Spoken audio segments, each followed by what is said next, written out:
Ar poulkanna. Ur poulkanna a veze e pep kontre. Hag ar mehed a ziedigad an dialouz e bas o harigel. Eno e oa ur pouldour hag endro dezam e oa evel ur pondalez gret gant mein sklen. Ar mehed a gas se ganto ur c'hasset koad da buchat, pa o deveze laket un tamm torchen e bars.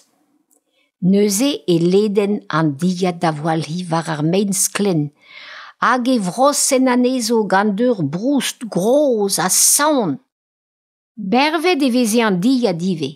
An traoù gwen hag an traoù kotons a veze laket e barz ur podouan a lesiveus, a viche douget da houde war an trebez.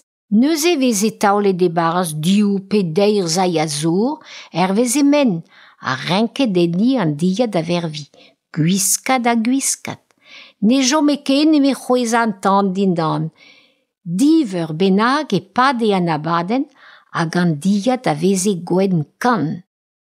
Ur gwal vicher e oa bez a gwal herez, rag an diad gleb a vez pouner.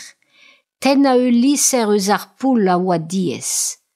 Mam goz gwechal a zeu e di gant e c'harigel da walc'hi.